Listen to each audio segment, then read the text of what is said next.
ಯಾರು ನೀನು? ಒಂಟೆ ಹೆಣ್ಣಿನ, ಅದು ಅಲ್ಲದೆ ಪರಸ್ತ್ರೀಯರನ್ನ ಈ ರೀತಿ ದಡದಿಸಿ ಮಾತಾಡೋದು ಒಳ್ಳೇದಲ್ಲ. ಅದ್ರ ಬಗ್ಗೆ ತಾವ್ಯಾರು? ನಾನು ಜಾನಕಿ. ಪರಿಚಯಿಸಿಕೊಳ್ಳಲ್ಲವೇ? ಜಾನಕಿ, ಬಹಳ ವರ್ಷದ ಹಿಂದೆ ನಾನು ನೀನು ಒಂದೇ ಕಾಲೇಜಿನಲ್ಲಿ ಕಲಿಯುತ್ತಿದ್ದೇವೆ. ಆ ಕಾಲೇಜಿನಲ್ಲಿ ನಡೆದ ವಾರ್ಷಿಕೋತ್ಸವದಲ್ಲಿ ನವ ದಂಪತಿಗಳಾಗಿ ಪಾತ್ರ ಸಹಿತ ಮಾಡಿದ್ದೇವೆ. ಈಗ ನೀನು ದೊಡ್ಡವಳಾಗಿ ಮದುವೆಯಾಗಿದ್ದೀಯಾ. ಅದು ಆ ರಾಮಾಪುರದ ರಮಾನಂದನ ಹೆಂಡತಿಯಾಗಿ ಬಂದಿದ್ದಕ್ಕೆ ತುಂಬಾ ಖುಷಿ ಆಯಿತು. ಹೌದಾ? ತುಂಬಾನೇ ಒಳ್ಳೇದಾಯ್ತು. ನೋಡಿ, ಸಮಯ ಸಿಕ್ಕಾಗ ಒಂದು ಸಾರಿ ನೀವು ನಮ್ಮ ಮನೆಗೆ ಬಂದು ಹೋಗಬಹುದಲ್ಲ? ಒಂದು ಸಲ ಯಾಕೆ ಚಿನ್ನ, ನೀ ಕರೆದರೆ ಪುನಃ ಪುನಃ ಬರುವೆ. ಆದರೆ ನನ್ನದೊಂದು ಆಸೆ ಇದೆ. ಆಸೆ? ಹೇಳಿ, ಅದಾವುದು ನಿಮ್ಮ ಆಸೆ ಅಂತ? ನೋಡು ಜಾನಕಿ, ನಾವು ಕಾಲೇಜಿನಲ್ಲಿ ಮಾಡಿದ ಪಾತ್ರ ನಿಜ ಜೀವನದಲ್ಲಿ ಮಾಡಬೇಕಾಗಿ ನನ್ನ ಮನದಲ್ಲಿ ಅನಿಸುತ್ತಿದೆ.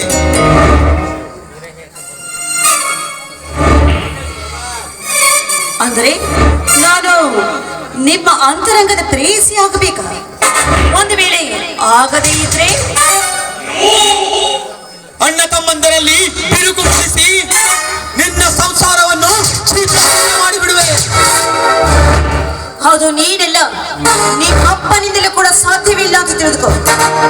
10 ಹಳ್ಳಿಗೆ ಹುಲಿಯಾಗಿರುವ ಅವರನ್ನ ಬೇರ್ಪಡಿಸೋದಕ್ಕೆ ನಿನ್ನಿಂದ ಸಾಧ್ಯನಾ? ನಿನ್ನಂತವನ್ನ ಜೋಡಿ ನನ್ನದೇನ ಮಾತು? ಸುಮ್ಮನೆ ದಾರಿ ಬಿಟ್ಟಿಲ್ಲ, ನಾನು ಹೋಗ್ಬೇಕು.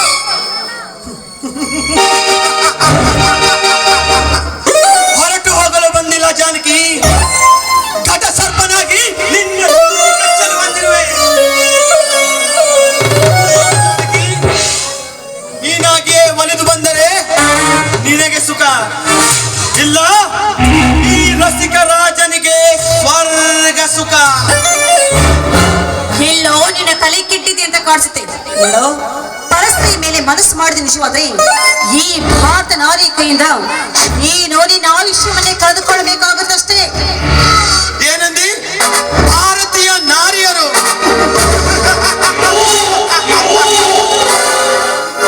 ಸಮಾಜದಲ್ಲಿ ಎಂತಿಂತ ಭಾರತೀಯ ನಾರಿಯರಿದ್ದಾರೆ ಗೊತ್ತೇ?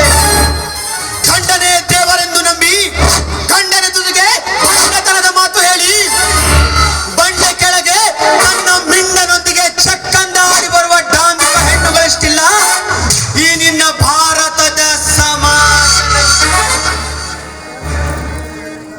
ದಯವಿಟ್ಟು ಮಾತಾಡೋ ಕಾಮದ ಪಶುವೆ, ನೀನೇನಾದ್ರೂ ಈಗ ಒಂದು ಹೆಜ್ಜೆ ಮುಂದಿಟ್ಟು ಬಂದಿದ್ದ ನಿಜವಾದ್ರೆ ನಿನ್ನ ಬಾಳಿಗೆ ನಾನು ನಾಗರ ಹಾವಿನಂತೆ ನಿನ್ನನ್ನು ಕಚ್ಚಿ ಕೊಂದು ಹಾಕಬೇಕಾಗುತ್ತಷ್ಟೇ. ನೀನು ನಾಗರ ಹಾವಾದರೆ ನಾನು ನೋಡು ಜಾನಕಿ, ಕೊನೆಯದಾಗಿ ಹೇಳುತ್ತಿದ್ದೇನೆ, ನಿನ್ನೊಂದಿಗೆ ಜಗಳವಾಡಿ ನಿನ್ನ ಸಾವನ್ನು ಸಮೀಪಿಸಿಕೊಳ್ಳಬೇಡ. ನೀನಾಗಿಯೇ ಒಲಿದು ಬಾ. ಇವನಿಗೆಲ್ಲೋ ಕಾಮದ ಪಿತ್ತ ನೆತ್ತಿಗೆ ಕಾಣಿಸುತ್ತೆ. ಹೇಗಾದ್ರೂ ಮಾಡಿ ಉಪಾಯದಿಂದ ನಾನಿವನಿಂದ ಪಾರಾಗಲೇಬೇಕು. ಬಾ ಬಾ ಜಾನಕಿ.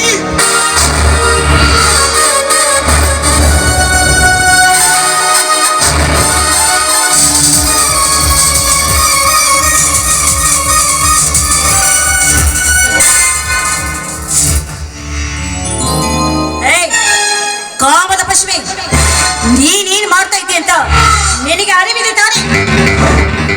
ಪಾಪಿ, ಒಂಟಿ ಹೆಣ್ಣು ಸಿಕ್ಕಿದ್ದಾಳಂತ ಹೇಳಿ ಈ ರೀತಿ ಬಾಯಿಗೆ ಬಂದ ಹಾಗೆ ಮಾತಾಡೋದು ತರಬಲ್ಲ. ಸುಮ್ಮನೆ ನನ್ನ ಪಾಡಿಗೆ ನನ್ನ ಬಿಟ್ಬಿಡೋ, ನಾನು ಹೋಗ್ಬೇಕು. ಜಾನಕಿ, ಕೊನೆಯದಾಗಿ ಹೇಳುತ್ತಿದ್ದೇನೆ, ನೀನಾಗಿಯೇ ಒಲಿದು ನನ್ನ ಹತ್ತಿರ ಸೇರಿದರೆ ಸೇರಿ, ಇಲ್ಲದಿದ್ದರೆ ಈ ಸಮಾಜದವರಿಗೆ ಬರೆಯ ಬೆತ್ತಲಾಗಿ ದಿಗಂಬರನಾಗಿ ಮಚ್ಚ ಬಾಯಿನ. ನೀನೇನು ಮಾತಾಡ್ತಾ ಇದೀಯ ಅಂತ ನಿನಗೆ ಅರಿವಿದೆ ತಾನೆ? ಇನ್ನೊಂದು ಅಕ್ಷರವನ್ನು ಉಚ್ಚರಿಸಿದ್ರೆ ನಿಜವಾದ್ರೆ ನಿನ್ನ ಪರಿಸ್ಥಿತಿ ಗಂಭೀರವಾದಿತು. ನನ್ನನ್ನ ನಿನ್ನ ತಂಗಿ ಅಂತ ತಿಳಿದುಕೊಂಡು ಬಿಟ್ಟು ಬಿಡು.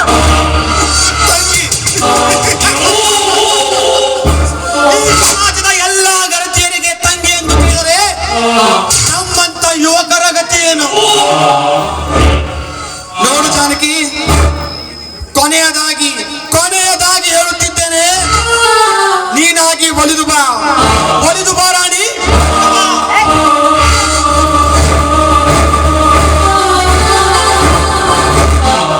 ನೀನು ನಿಮ್ಮಪ್ಪನ ಮಗನೇ ಆಗಿದ್ರೆ ನನ್ನ ಸೀರೆಗೆ ಸೆರಗನ್ನು ಕೈ ಹಚ್ಚಿ ನೋಡು. ನೀನಾವ ಸೀಮೆ ಗಂಡಸು ಅಂತ ನನಗೆ ಆವಾಗ ಅರ್ಥವಾಗುತ್ತೆ. ಗಂಡಸು ಈ ಮೀಸೆ ಹೊತ್ತ ಗಂಡಸರಿಗೆ ಸವಾಲ್ ಹಾಕುವೆಯ ಬಂಡ ಹೆಣ್ಣೆ. ನಾಯಿ, ನೀನಾವ ಸೀಮೆ ಗಂಡಸು? ನೀನು ಗಂಡಸು ಇಲ್ಲ ಅಂತ ನನಗೆ ಈಗ ಅರ್ಥವಾಗ್ತಾ ಇತ್ತು. ನಿಜವಾದ ಗಂಡಸರು ಯಾರು ಗೊತ್ತ?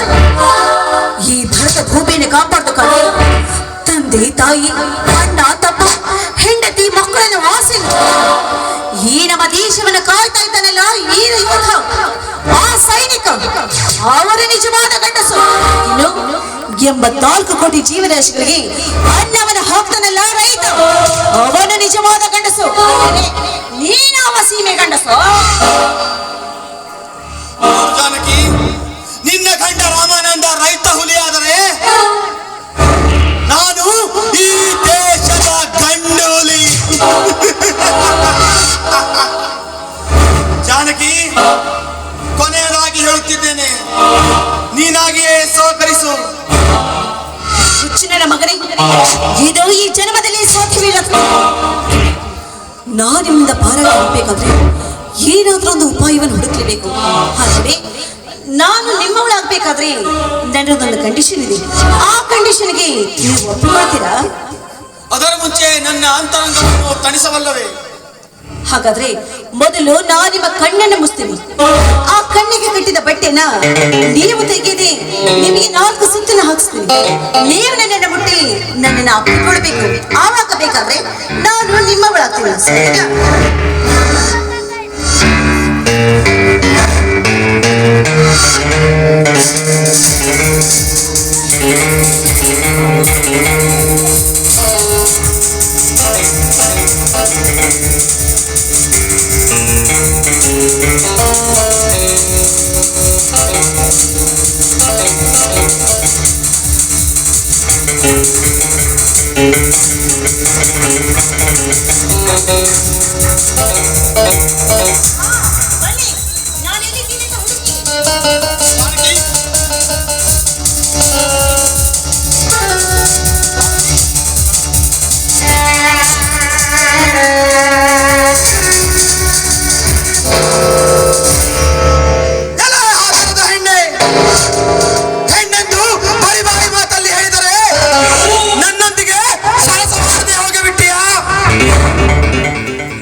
ನೀನು ಹೋಗುವ ಮೊದಲೇ ನಾನು ಮುಂದಿಂದು ಸ್ಕೆಚ್ ಹಾಕಿ ಇಟ್ಟಿದ್ದೇನೆ.